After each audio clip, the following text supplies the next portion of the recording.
হিন্দি ভাই আমার দোকান নাই, ওর দোকান কোনো জিনিস নাই। আরে ভাই এদিকে আয় না, আমার দোকান আছে। এই কি হইছে কি রে, তোর টানটানি করতেছিস কি লেগা?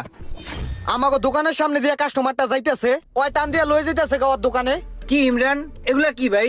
তুমি আমার দোকানের কাস্টমার কি লেগা টানে লয়ে যাইতেছো? এই কাস্টমার কি আপনার দোকানে জন্ম দিছেন মিয়া? আপনার দোকানের কাস্টমার? কাস্টমারের গায়ে কোনো জায়গায় লেখা আছে মিয়া আপনার দোকানের কাস্টমার? বাড়াবাড়ি কম করেন, ঠিক আছে? আপনি নিজেরা কি মনে করেন, হ্যাঁ? আপনি আমার মালিকের ভাই থেকে কিছু কই না, নাইলে এতক্ষণে ঘুষে দাঁত হালাই দিতাম, চিনেন আমারে?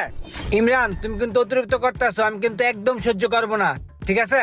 সহ্য না থাকলে ধৈর্য ধরে বয়ে থাকেন, ঠিক আছে? তাও আশের মতন প্যাক প্যাক করেন না, কানসা। ওর কত বড় সাহস, ওই আমার সাথে কি ধরনের ব্যবহারটা করতে আছে, বেয়াদব একটা। এই চল, আইছে গুন্ডামি করতে ফুডে। এই বেয়াদবের সাথে কি কথা কস? ভাই দেখছেন দেখছেন আপনার ছোট ভাই কামটা করলো কি? আপনার ছোট ভাই একটা কাস্টমার নষ্ট করলো, ওই নিজে নিল না।